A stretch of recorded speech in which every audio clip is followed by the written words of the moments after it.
It's good morning. You might be listening to this in the evening, midday, at noon. Who knows when you're listening, but this is the Ron Graphic Podcast.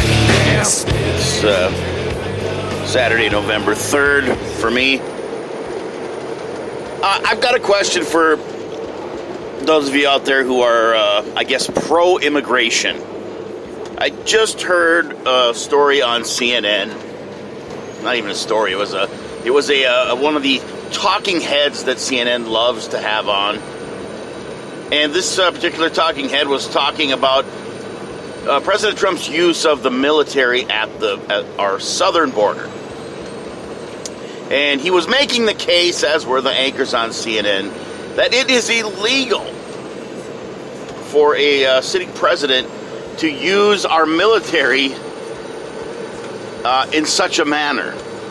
Because in interacting with these asylum seekers, it is a police action, and that is not allowed under our current laws, that a military can engage in a police action. Now, I think anybody that's got half a brain understands that our military is called upon to protect our borders. That's constitutional. Okay, so I'm not quite sure why this is being discussed on CNN, other than, it's a mere, 70 some hours from election day, and everybody's pulling out every stop they can think of to try and, put this thing in the bag for the right or the left. But aside from that, the question I have, and the question that came into my head as I listened to this, is for those of you out there who are, for lack of a better term, pro-immigration.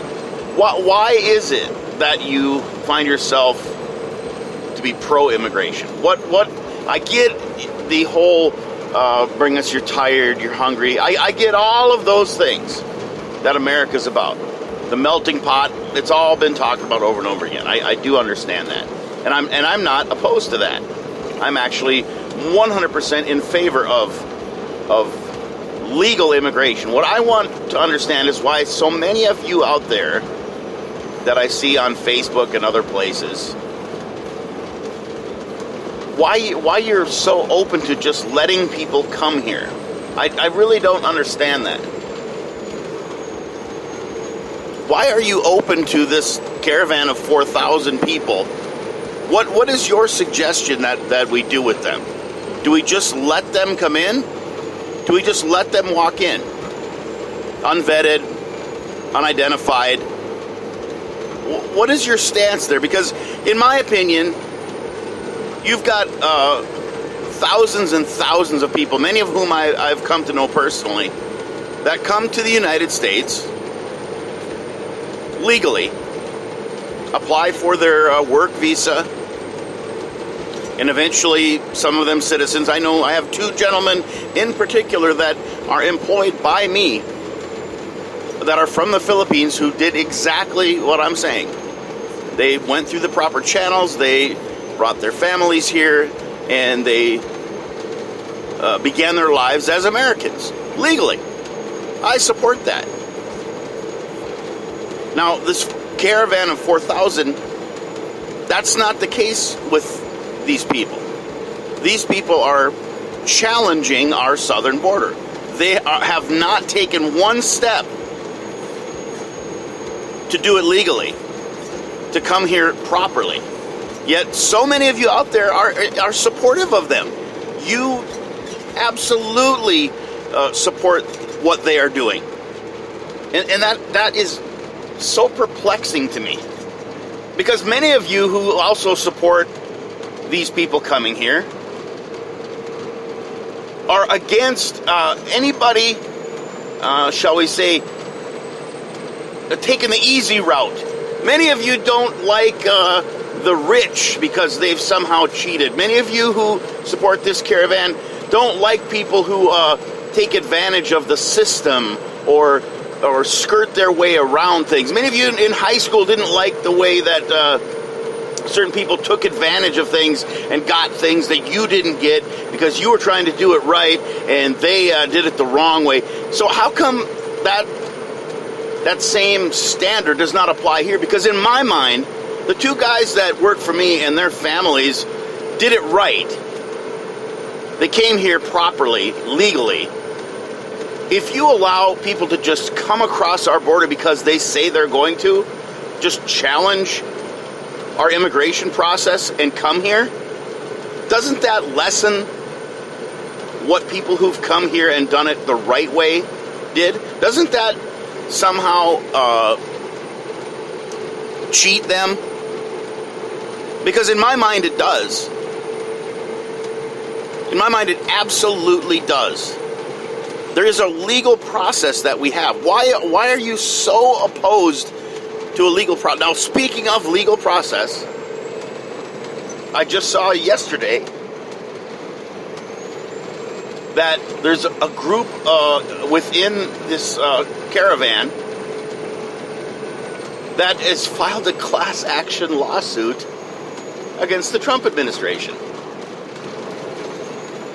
A class action law. These people are supposedly living in squalor. They are fleeing a war-torn, gang-ridden, rape-ridden, horrific situation wherever they were. Honduras, El Salvador. But yet they've somehow managed to file a class action lawsuit in our court system. I wonder what lawyer volunteered to do that. I wonder what, who and what political party made sure that would happen. You can't tell me that a group of people traveling these thousands of miles and barely able to take another breath somehow figured out how to file a class action lawsuit. The lawsuit has to do with something to do with the Trump administration violating a certain section of the Constitution, which would apply. It was a very convoluted way around why they feel like they have a reason to sue, which begs the next question. Why does any non-citizen... Why is any non-citizen afforded any protections under our Constitution? How does our Constitution, which applies to you and me,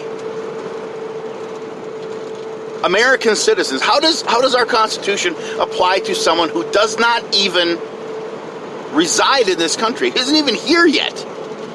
Yet it still applies to them? They still, and so someone from a foreign country has all the rights and freedoms that you and I do? And you think that's okay. You're okay with that. I guess if you are, I want to know what your thought process is. Because that's crazy talk to me.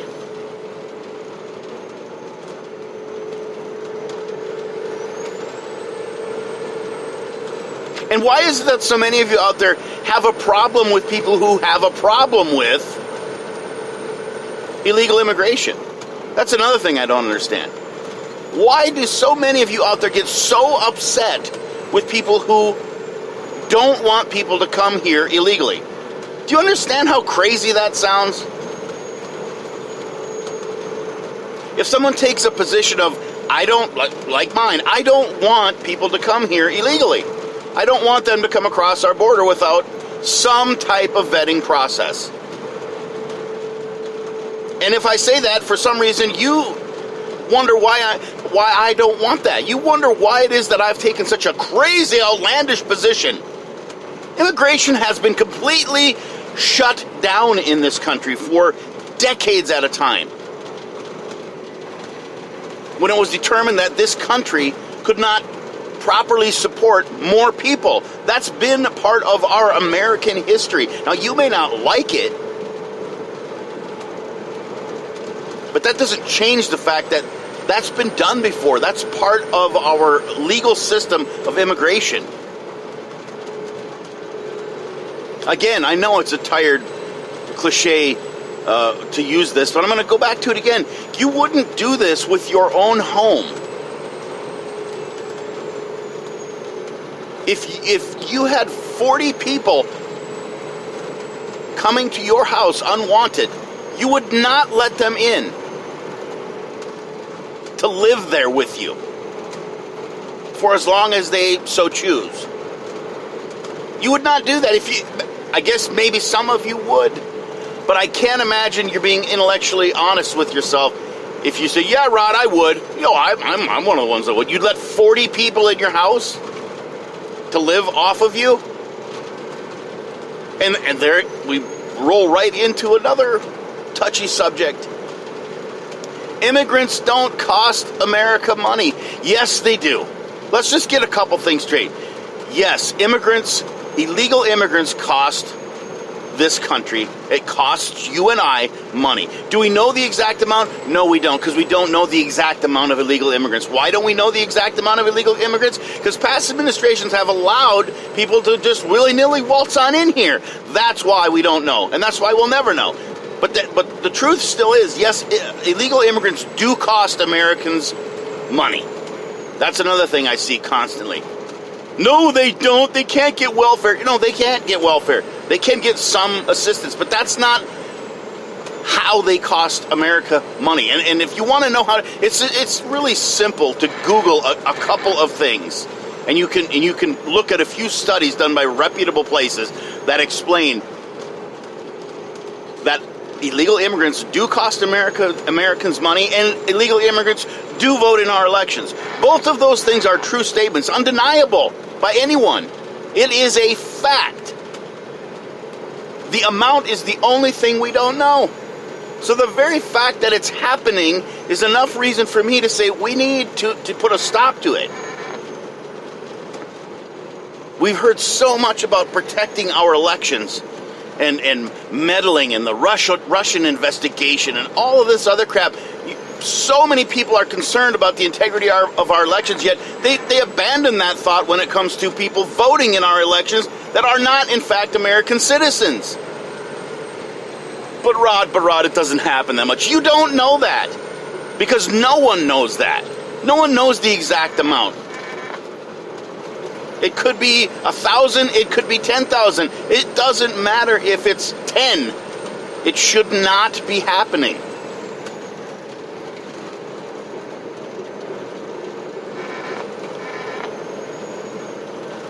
You wouldn't like it if your American citizen neighbor did something illegal to cheat the system. Many of you out there would be some of the first ones to take to Facebook and call that person out. But yet when it comes to these people wanting to break our laws and come here illegally, you somehow defend them. And I don't understand that. Yes, I get the emotional aspect of it. But Rod, they're coming from a country that is disadvantaged in their life. I get they've got a hard life. There's a lot of people with hard lives in this world. A lot. Do we just let them all in? Is that the determining factor that tells us when someone can be an American or not, if they come from a country that has a less than stellar lifestyle? Of course not. No rational thinking person would make that the barometer or the test for can you come here and be a citizen here. I'm running out of time. Why is it so wrong to want to make sure your country, your home, is taken care of first? Why is that so wrong?